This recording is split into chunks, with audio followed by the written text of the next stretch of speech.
নমস্কার। ছবি তুলে নাও আগে, চলো চলো সব ছবি তুলে নাও, হয়ে গেছে, চলো।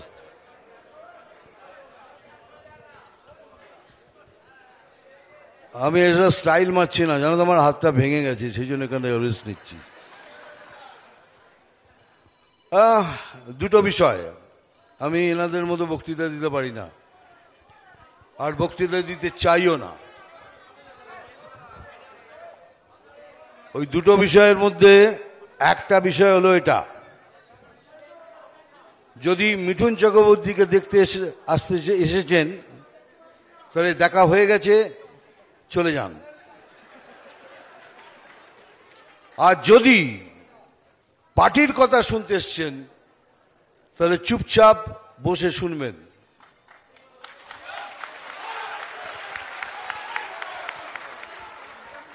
এই যে হাতে এইগুলো নিয়ে ঘুরছেন, কি করবেন একবার ভেবে নিন,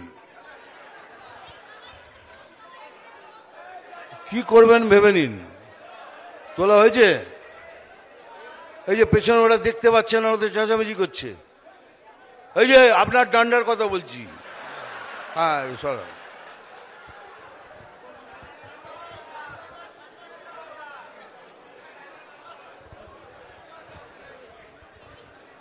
কথাটা হচ্ছে কি, ভারতীয় জনতা পার্টি এমন এক পার্টি যে একটু সময় নেয়, তার জন্য ধৈর্য হারালে হবে না, একটু সময় নেয়। এতগুলো স্টেটে বিজেপি রাজ্য চালাচ্ছে, একটু সময় নিয়েছে, তাদের সবাই কুপকাত।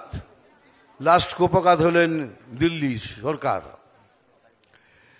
তো এখন জানি আপনাদের মধ্যে একটা অনিশ্চয়তা চলছে, এখনো পুরোপুরি কমিটি গঠন হয়নি, প্রেসিডেন্ট হয়নি, সব সময় একটা সময় আছে, নির্ধারিত সময়। এই তো আমাদের নতুন প্রেসিডেন্ট, পুরনো প্রেসিডেন্ট বসে আছেন। এটাই চেয়েছিলাম, এটাই চাই, যারা নতুন যারা পুরনো তারা সবাই একসাথে হাত মিলিয়ে কাজ করুন। আমি একদম স্পষ্ট কথা বলছি, আমাদের জিততে হবেই। ও পারবেন কিনা হাত তুলুন, এসব আমার চাই না।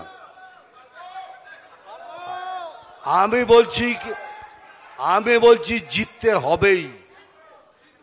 তার কারণ হলো একটাই, বাংলাদেশ তার ট্রেলার দেখিয়ে দিয়েছে, যদি না জিততে পারেন তাহলে পশ্চিম বাংলা থেকে হিন্দু বাঙালি বলে কেউ থাকবে না। দেখুন, অন্য পার্টির হিন্দুরা কি করবেন তা করবেন আমরা জানি না, কিন্তু বিজেপির হিন্দু বাঙালিরা থাকবে না, এটা কিন্তু মনে করে চলবেন। কারণ এরা তৈরি হয়ে বসে আছে কি আবার যদি জিতে আসি তাদের নির্বংশ করে দেব। সেই জন্য কিছু না ভেবে জিতুন। আমার ওকে পছন্দ হয় না, সেটা জেতার পরে করুন, কিন্তু এখন পার্টিকে জেতান, ক্যান্ডিডেটকে জেতান, তাহলেই আমাদের পক্ষে সব থেকে সুবিধাজনক জিনিস হবে। এটা কোনোদিনই ভাববেন না, এটা হবেই। এখন এনাকে প্রেসিডেন্ট করেছেন, কেউ ভাবছেন ওখানে বসছে, ধর প্রশান্ত দাকে করলে ভালো হতো, কিন্তু প্রশান্ত দাকে যেই করবেন তখন বলবেন ধর চন্ডিদাকে করলে ভালো হতো। এইগুলো ছেড়ে দিন। যদি ইনি প্রেসিডেন্ট হয়ে থাকেন, সবাই মিলে একসাথে এনার পেছনে দাঁড়িয়ে একসাথে এক জোরে লড়ে আমাদের জিততেই হবে।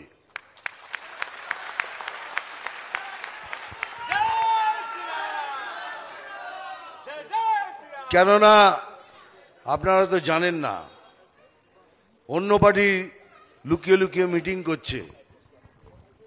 কি মিটিংয়ে কথা হয়, আমাদেরও লোক আছে, তারা সেটা আমাকেও বলে যায়, কিন্তু আজকের মিটিংয়ে এই কথা হয়েছে। শেষ পর্যন্ত খালি একটাই লাইন থেকে যায় কি আমরা হিন্দুদের থাকতে দেব না। বা হিন্দুদের রাজ করতে দেব না। আমি কিন্তু বলি कि गर्व से कहो कि हम सनातनी है, गर्व से कहो।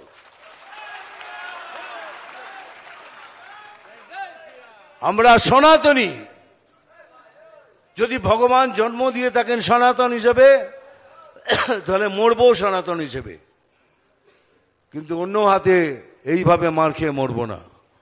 এই জন্য বলছি, যারা বুথের লোক আছেন, যারা মণ্ডলের লোক আছেন, যে যেখানে কাজ পেয়েছেন সেটাকে নিষ্ঠা দিয়ে, ভালোবাসা দিয়ে একবার, এই লাস্ট বার সবাই মিলে চেষ্টা করে আমাদের পার্টিকে জেতান। জেতার পরে দেখুন কি হয়। এই বাংলা সেই বাংলা থাকবে না, একটা উজ্জ্বল বাংলা হয়ে উঠবে। লোকের কাজকর্ম বাড়বে, শিল্প আসবে। এগুলো তো আমাদের হাতের মুঠোর মধ্যে, কিন্তু করতে দিচ্ছে না। কেন দিচ্ছে না? কারণ শক্তি বেশি।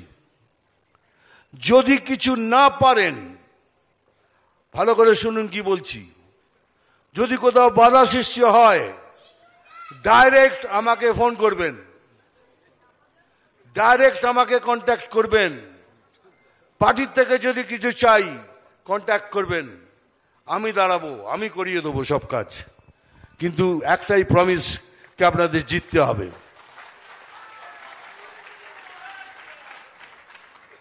কেন বলছি এত বড় কথা?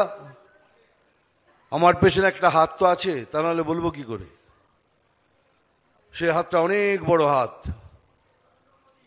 সেই জন্য বলছি যে বিনা দ্বিধায় আমাকে বলবেন, ভয় পাবেন না যে এটা যদি বলি তাহলে আমাকে ও বার করে দেবে।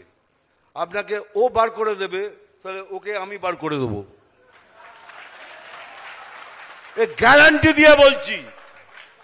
যদি সত্যি কথা বলতে আপনাকে সাজা দেয়, তাহলে একদম নিশ্চিন্ত রাখুন, সে সাজা সেও পাবে। এত বড় কথা বলে গেলাম এখানে। নিজেরা কেউ ভয় পাবেন না। একবার জিততে গেলে একটুখানি লড়তে হবে, একটু সাহস দরকার। সেই সাহস নিয়ে সবাই মিলে একসাথে ঝাঁপিয়ে পড়ুন আর জিতিয়ে দেখান। এটাই আপনাদের থেকে অপেক্ষা করছি। সবাই ভালো থাকবেন। জয় হিন্দ, বন্দে মাতরম। অসংখ্য ধন্যবাদ।